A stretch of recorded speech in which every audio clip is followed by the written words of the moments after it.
Queridos, vamos abrir as nossas Bíblias no primeiro livro de Samuel. Dessa vez nós vamos estudar dentro do capítulo 5, 2 Samuel, capítulo número 5. Nós leremos os versículos de 6 a 10. Diz assim a palavra do Senhor. Partiu o rei com os seus homens para Jerusalém contra os jebuseus, que habitavam naquela terra, e que disseram a Davi: não entrarás aqui, porque os cegos e os coxos te repelirão, como quem diz: Davi não entrará neste lugar. Porém Davi tomou a fortaleza de Sião. Esta é a cidade de Davi. Davi naquele dia mandou dizer: todo o que está disposto a ferir os jebuseus, suba pelo canal subterrâneo e fira os cegos e os coxos, a quem a alma de Davi aborrece. Por isso se diz: nem cego nem coxo entrará na casa. Assim habitou Davi na fortaleza, ele chamou a cidade de Davi. Foi edificando em redor, desde Milo e para dentro. Ia Davi crescendo em poder cada vez mais, porque o Senhor Deus dos exércitos era com ele. Vamos orar? Senhor, humildemente, Senhor, nós queremos nesse instante, Senhor, te rogar graça e misericórdia. Te pedir que o Senhor aclare a nossa mente, nos dê a capacidade de compreender a Tua vontade, a Tua instrução. Ajuda-nos, ó Senhor, também a tirarmos lições para o nosso dia a dia, para a nossa vida. É no nome de Cristo, Teu Filho, que nós te rogamos. Amém. Queridos, qual é a primeira providência que se toma depois de assumir o poder? Nós poderíamos dizer que um rei, ao assumir o poder, ele teria que ter algumas estratégias. Entre elas, um fortalecimento das estruturas, uma boa montagem de um background de pessoas que viessem a auxiliá-lo e assim por diante. Mas Davi não faz do mesmo jeito. Davi faz bem diferente. Davi procurou uma cidade onde ele possa se organizar enquanto rei. E essa cidade é uma cidade hostil. Então, quando nós olhamos para Davi, tomando esses passos aqui, a partir do capítulo número 5, nós vimos Davi como um tipo de Cristo na semana passada. E de alguma forma que os passos dele apontam de alguma forma para os passos de Cristo também. Nós vimos na semana passada como todo o povo de Deus reconhece em Davi o ungido do Senhor, alguém que é carne da sua carne, osso dos seus ossos, que foi escolhido por Deus para apacentar o seu povo. E como isso é uma referência direta ao próprio Cristo, e como Cristo é aquele que também é como nós, um homem que também foi escolhido por Deus para ser o nosso rei, que ele é o ungido, o Cristo do Senhor, e como também ele é aquele que vai nos apacentar e vai nos chefiar enquanto rei de Israel. A partir do capítulo 6, a partir do versículo 6, meus irmãos, o texto vai apontar agora para a expansão desse reino. Em primeiro lugar, a conquista de Jerusalém, que vai de versículos de 1 a 10, que nós vimos hoje, do versículos 11 e 12, as nações vizinhas, na pessoa do rei de Tiro, se apresentando com presentes a Davi, a família do rei crescendo, a partir do versículo de número 13, e a derrota final dos seus inimigos, a partir do versículo 17. O capítulo 5 inteiro aponta, de alguma forma, para esse tipo de Cristo. O que nós vamos ver hoje é a conquista de Jerusalém, a partir do versículo de número 6. O texto é muito abrupto, ele não se preocupa em contar muitos detalhes e não explica muita coisa. Por exemplo, alguns se questionam aqui por que Davi não ora. O texto não diz que de Davi consultando a Deus se deveria ou não invadir essa cidade. O texto simplesmente diz que Davi foi invadir a cidade. Partiu o rei com seus homens para Jerusalém. De alguma forma, Davi parece que aponta para Jerusalém e vai para lá. Mas, na verdade, meus irmãos, Jerusalém ela tem um simbolismo muito maior, muito mais antigo. Ao que tudo indica, ela já aparece lá na história de Abraão, chamada lá de Salém. E nós temos um rei de Salém a quem Abraão presta reverência e entrega seus dízimos. Mas, mais tarde, na história de Israel, quando o povo invadiu a terra essa cidade ela era muito fortificada e ficava no alto de uma montanha. E por conta disso, Israel teve dificuldade em assumi-la. Em Josué capítulo 1, já vai nos dizer que o povo invadiu em direção à cidade de Jerusalém.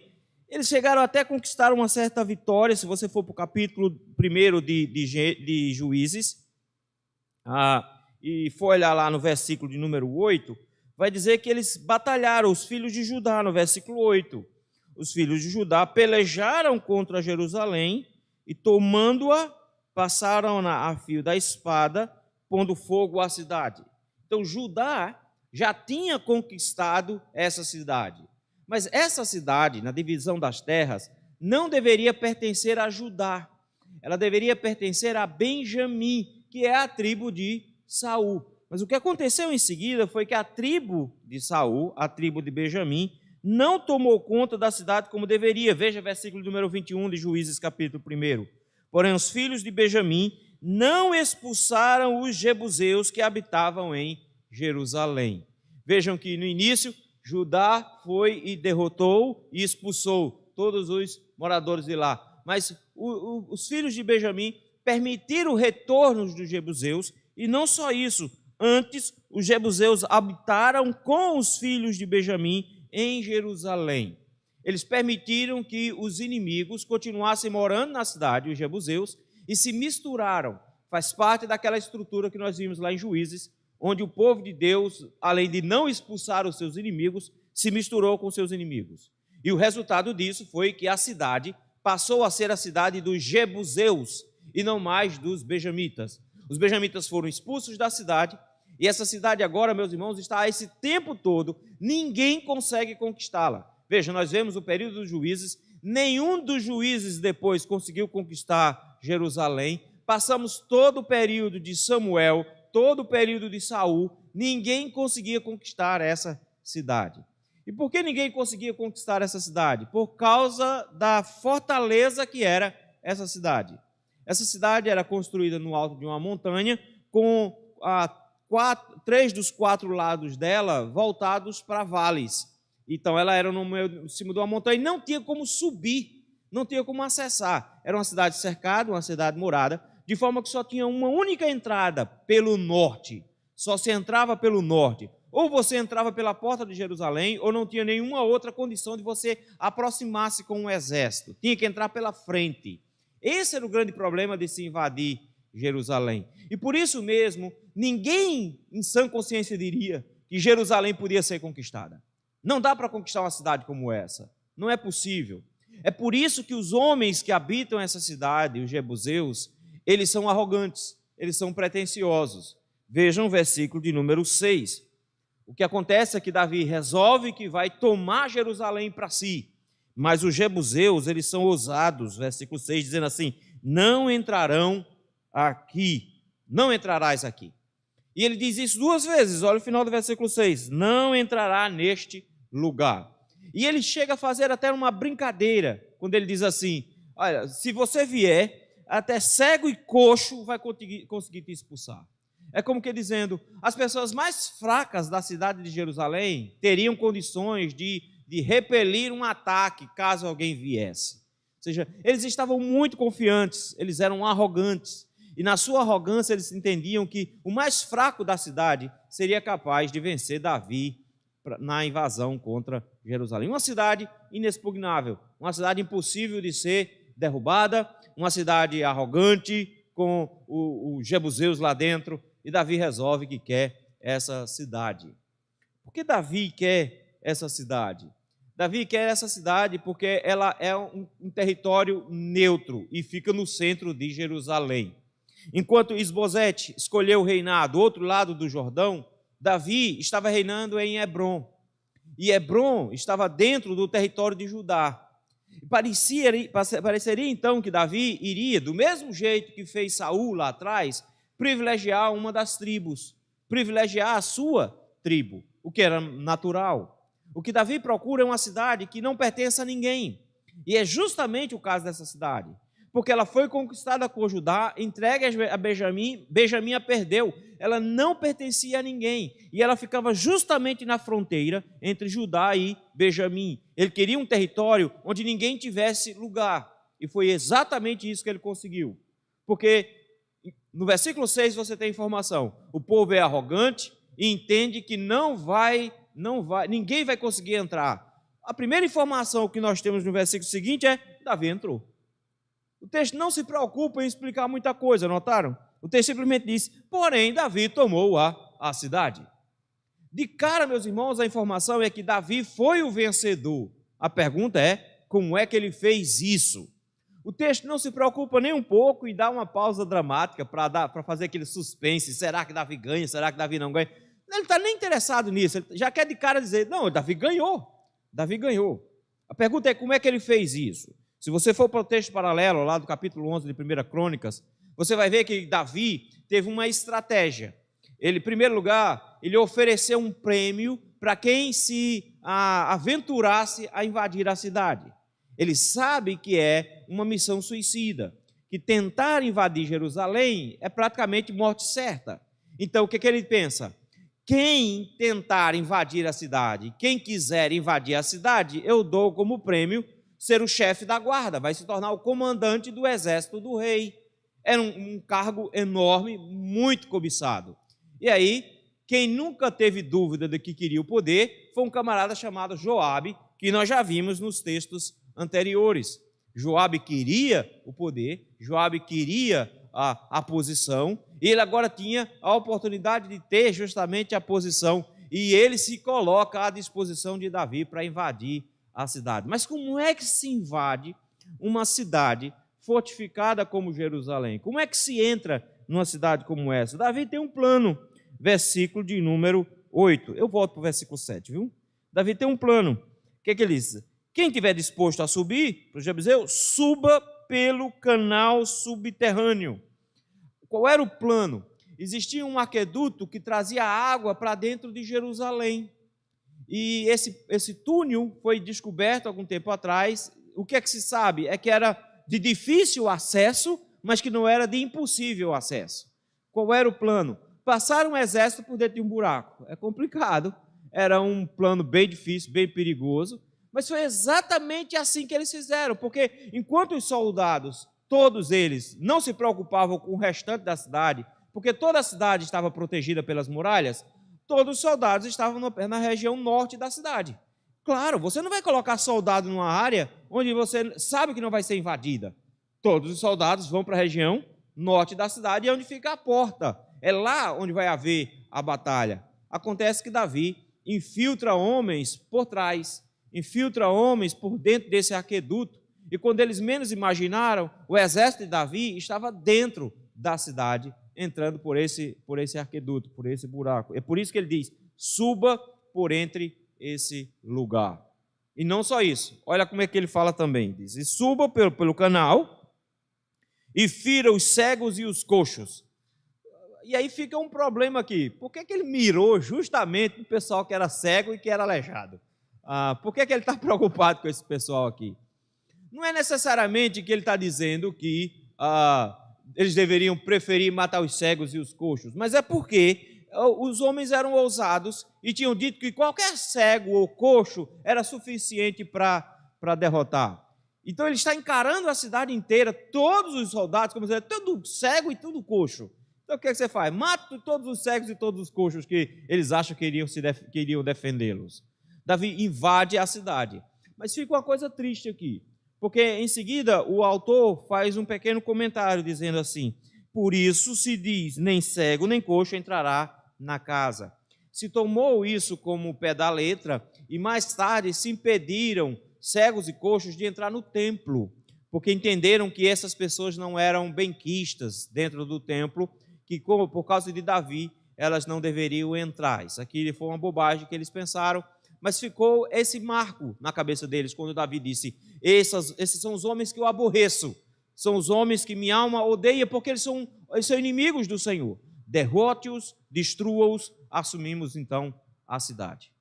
E aí eu quero destacar de novo o versículo número 7, porque ao conquistar a cidade, Davi não se preocupa em anexar a cidade a uma tribo, mas ele anexa a cidade ao seu nome. Essa não é a cidade da tribo de Benjamim ou a cidade da tribo de Judá que a conquistou. Essa agora é a cidade de Davi, versículo de número 7. Davi tomou a fortaleza. Esta é a cidade de Davi. Por isso que no versículo de números 9 e 10, ele retoma esse mesmo conceito. E habitou Davi na fortaleza e a chamou de cidade de Davi. Essa cidade, meus irmãos, vai se tornar agora o centro político de todo Israel. Todo governo será a partir dessa cidade, da cidade de Davi. Mas não só isso, essa cidade vai se tornar o centro religioso, capítulo número 6, porque o templo agora será na cidade de Jerusalém. Davi vai transformar essa cidade no centro de toda a existência de Israel. Israel inteiro vai estar ao redor de Jerusalém. Jerusalém vai se tornar a cidade mais importante, porque nela haverá o rei que governa, nela haverá o sacrifício que perdoa. Tudo o que eles precisam estará em Jerusalém. Ele mora nessa fortaleza, versículo número 9, faz alguns ajustes nela, versículo 9 diz que ele foi edificando em redor, desde Milo para dentro. O problema é saber onde é Milo. Encontraram, algum tempo atrás, uma espécie de aterro bem grande, e ao que tudo indica era isso que eles fizeram. Não só ele fez esse aterro, mas Salomão expandiu esse aterro, mais tarde Ezequias expandiu esse aterro também. Então eles fizeram uma espécie de muro, onde eles começaram a construir a cidade. Mas eu quero que você preste atenção no versículo final, porque aqui está a base de como Davi venceu uma cidade que era impossível de ser vencida. O texto nos diz: ia Davi crescendo em poder cada vez mais, porque o Senhor Deus dos exércitos era com ele. Essa informação é dita desde o capítulo 1, lembram? Desde o capítulo 1 ele vem dizendo: a casa de Davi vai crescendo e a casa de Saul vai diminuindo. Desde o início essa informação, porque o Senhor estava conduzindo, mas até agora nenhum momento havia se dito que era o Senhor que estava conduzindo, somente que a casa de Davi estava crescendo e a de Saul caindo. No capítulo anterior, a casa de Saul caiu, Isbosete morreu, não tem mais nenhum tipo de resistência. Mas agora é dito com todas as letras, era o Senhor que estava engrandecendo Davi, e que a exaltação de Davi não iria se limitar somente em relação à casa de Saul, mas ele agora iria se expandir, iria crescer cada vez mais em poder, de forma que as nações vizinhas vão reconhecer isso, de forma que todo mundo verá a expansão do reino de Davi. Como eu falei, meus irmãos, essa figura de Davi também é um tipo de Cristo. E o capítulo 5 aponta não só para Davi como rei, mas Davi como aquele que possui o reino e todas as providências que ele toma em relação ao reino. E da mesma forma, meus queridos, Cristo também toma posse de todos nós enquanto igreja, porque Jerusalém, na verdade, ela é apontada como a própria igreja de Cristo. Salmo de número 48 fala dessa cidade que está voltada para o norte, onde tem montes belos e sobranceiros, onde a Jerusalém é apontada no Novo Testamento como a própria igreja do Senhor. Então ela é sempre utilizada como a conquista da igreja de Cristo, onde Cristo não é só o rei de Israel, mas ele toma para si uma igreja. Mas entendam, para que ele conquiste para si uma igreja, ele sempre vai enfrentar o nosso coração arrogante e pretensioso. Nós precisamos ser derrotados para sermos assim sua posse. Nós precisamos ser conquistados para sermos assim a sua posse. A igreja de Cristo, meus irmãos, é formado por um grupo de ex-rebeldes, ex-combatentes do exército oposto. Nós não éramos, nunca fomos simpatizantes. O nosso coração sempre foi hostil. Nós sempre fomos arrogantes, achando que o Senhor não teria condições de nos conquistar. Nós sempre fomos hostis a Ele, mas o Senhor, Ele derruba barreiras inexpugnáveis. E foi isso que Ele fez com o nosso coração. Ele derrubou as barreiras, ele invadiu o nosso coração. É interessante pensar na forma como os crentes enxergam a conquista do Senhor para conosco hoje. Ele não é mal educado, ele bate na porta antes de entrar. Não, meu filho, você não entendeu. Se ele tiver de bater na porta, vai ser com o pé.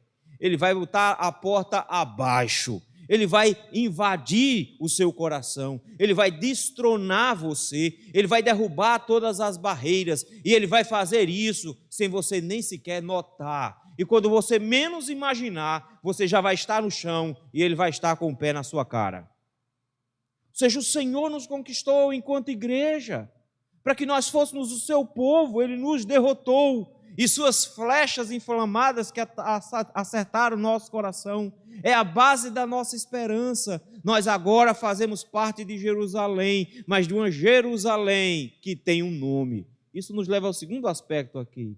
Cristo coloca o seu nome sobre nós. Nós não somos mais um povo extra, um povo qualquer. Nós somos agora o povo de Deus, nós somos a cidade de Davi, nós somos a cidade de Cristo. Nós temos um líder, mas nós também temos aquele que nos dá um nome. Nós somos chamados por Cristo. Nós somos chamados porque Ele nos conquistou e agora Ele nos deu um título, um nome. Nós somos o povo de Jesus. Isso é importante, queridos, porque nós não temos partidos extras.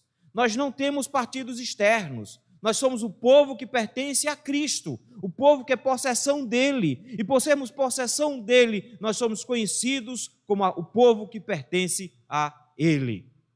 Mas nisso tudo, queridos, o mais fantástico é saber que é Deus que está construindo para si todas essas vitórias. A igreja de Cristo está sendo construída pelo poder e pela vontade do Senhor. E nessa vontade do Senhor importa que a igreja de Cristo seja expandida, que a força de Cristo seja alardeada e espalhada por todo o mundo, de forma que Deus é o responsável por expandir o reino de Cristo por toda a terra. A igreja de Cristo é quem está trabalhando, mas quem está expandindo o reino é o próprio Deus. A gente fica achando que o poder da expansão do reino de Deus está em nós, nas nossas estratégias, nas nossas capacidades. Se a gente der uma melhorada assim na igreja, se a gente fizer uma pregação assim, se a gente fizer determinado tipo de programação, vai melhorar. Se a gente tiver determinado tipo de estratégia missionária, isso vai fluir. Quando, na verdade, queridos, o responsável pela expansão do reino ainda é o Senhor. Ele tanto está com a igreja nos momentos de grande expansão, como está na igreja nos períodos que a igreja encolhe, que a igreja fica pequenina. Mas Ele, em momento nenhum, se aparta da sua igreja para fazê-la se expandir. Ele é o responsável. Nosso privilégio enquanto igreja é fazermos parte do grupo que se empenha na expansão desse reino. Então nós somos privilegiados por fazermos parte, mas quem está engrandecendo o nome de Cristo enquanto Rei e expandindo o seu reino é Ele. Isso nos traz, queridos, algumas lições que a gente precisa aplicar também para nós, enquanto igreja do Senhor.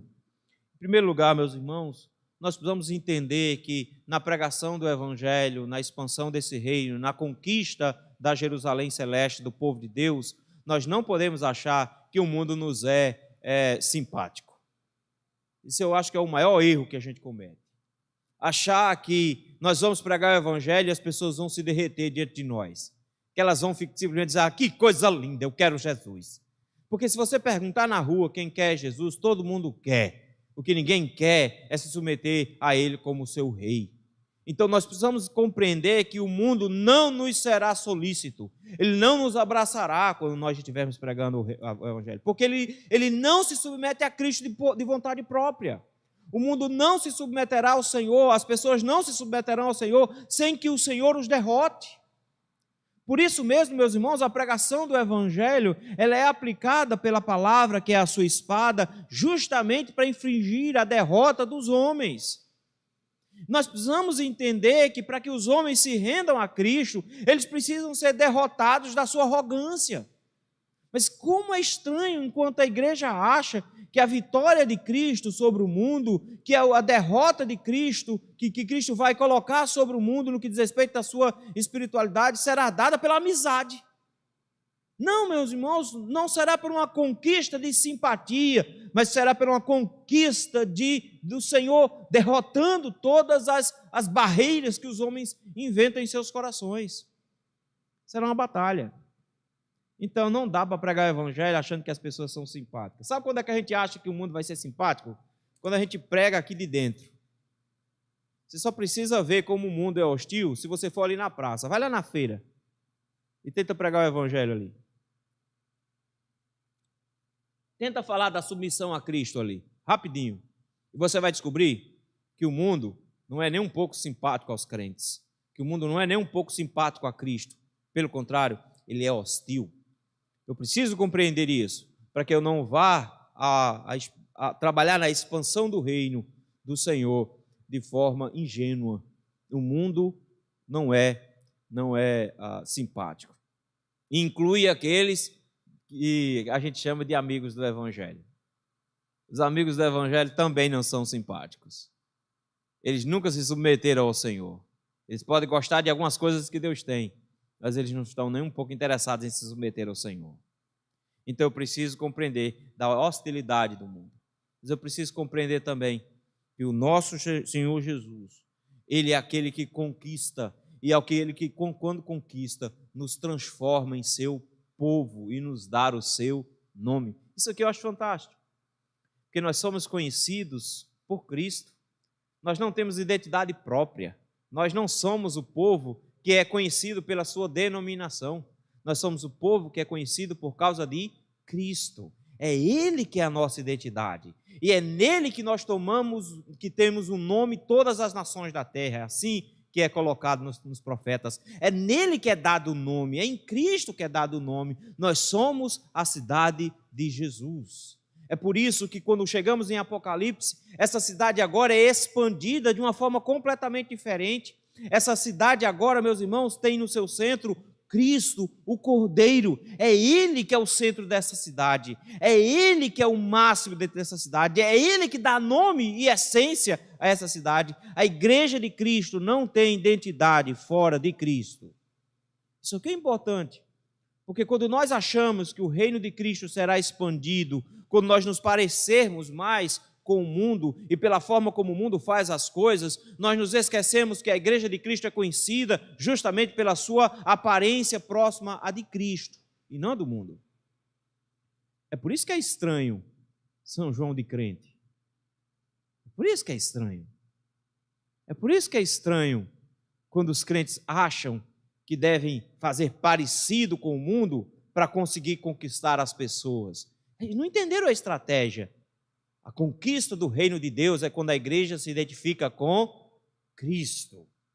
É por isso que em Antioquia fez toda a diferença quando nós tínhamos uma igreja que era parecida com Cristo. O próprio mundo começa a chamá-los de cristãos. Cristãos. Nós temos um nome e o nosso nome é Jesus. E Ele há de expandir essa igreja. É o próprio Deus que fará isso. O próprio Jesus nos disse: as portas do inferno não prevalecerão contra ela. O Senhor agora expande esse reino, e a gente vai ver isso daqui a pouco, em todos os sentidos, a ponto que essa Jerusalém que Davi conquista só tem uma porta, só tem uma entrada, para o lado do norte, e só. Não tem mais outra maneira de entrar na cidade. Mas porque o Senhor é com Cristo e que Ele está encarregado em expandir o poder e a autoridade de Cristo e conquistar a todo mundo, a Nova Jerusalém, de Apocalipse 21, tem 12 portas. E não só tem 12 portas para dar entrada para quantas pessoas vierem, mas ela tem 3 portas voltadas para cada lado. Ela tem 3 portas para cada ponto cardeal. Ela não só tem uma entrada, mas ela agora tem 4 lugares por onde você pode entrar e 3 portas para cada lado, para dizer que de todos os povos, tribos, línguas e nações virão pessoas para fazer parte desta igreja, para fazer parte desse povo. O Senhor é o responsável pela expansão e em Cristo, meus irmãos, a expansão se abriu para nós, para todos nós, não somente numa cidade com uma única entrada. Nós agora podemos fazer parte do povo de Deus. Então a igreja precisa compreender, nós como igreja precisamos compreender que as portas da igreja estão abertas para que as pessoas possam ser acolhidas dentro dessa nova Jerusalém. Então não podemos fechar essas portas, porque o Senhor é que está expandindo. Mas é terrível, porque às vezes nós nos comportamos como os fariseus. O próprio Jesus disse que os fariseus fechavam a porta do reino. Como eles fechavam a porta do reino, dizendo que determinadas pessoas não mereciam entrar? Às vezes a gente faz isso também. E o Senhor expande o seu reino, e o Senhor leva o seu reino para os lugares, e nós escolhemos quem pode entrar no reino. Nós definimos que determinadas pessoas não podem entrar, que determinadas pessoas como prostitutas não merecem uma conversão, elas têm que continuar do jeito delas lá. E se por um acaso elas se converterem, que vierem vir para a igreja, a gente arranja um banquinho lá no final para ela ficar escondida, para que ela não tenha contato com nenhum dos maridos, porque vai que ela queira conquistar algum dos maridos, e que ela não tenha contato com nenhum dos rapazes da mocidade, porque a gente não quer ter alguém na família desse jeito. Nós fechamos a porta. Nós fechamos a porta do reino, quando o Senhor está, na verdade, responsabilizando-os por expandir o reino. E Ele fará, conosco ou não. Ele vai expandir o seu reino. Fica-nos, então, essas lições. Nós precisamos aprender sobre o reino de Cristo e sobre a igreja de Cristo. Que a igreja de Cristo, meus irmãos, foi conquistada por Cristo. Ele nos deu um nome e Ele está encarregado de expandi-la. É Ele que vai fazê-la crescer. Cabe a nós o privilégio de nos juntarmos àqueles que foram conquistados, receber sobre nós o seu nome e auxiliarmos e trabalharmos na expansão desse reino. Amém. Vamos orar? Muito obrigado, Senhor, porque nós, como hostis ao Senhor, fomos conquistados por Ti. O Senhor nos fez o Teu povo, a Tua igreja, a Tua Jerusalém celestial. Obrigado, meu Deus, por nos fazer, Pai, a cada dia mais parecido contigo, dando-nos ao Senhor o Teu nome, fazendo com que sejamos conhecidos como a cidade do Senhor. Mas não só isso, por nos incluir nas fileiras daqueles que irão expandir a Tua palavra, expandir o Teu reino pelo mundo. Ajuda-nos, ó meu Pai, a não nos enganarmos achando que o mundo nos será simpático, porque da mesma forma que aconteceu conosco, o Senhor precisará conquistá-los, derrotá-los, para que eles se rendam ao Senhor. Mas também, Senhor, que alegria saber que ao dar o Seu nome, o Senhor faz de cada um de nós um exemplo para o mundo do que Cristo é e expande o Teu poder e a Tua glória e a Tua autoridade por toda a terra. E nós temos o vislumbre de que no final o Senhor será o Rei de todo o Seu povo. Ajuda-nos, ó Senhor, a mantermos isso em nosso coração. É no nome de Cristo que nós Te rogamos. Amém.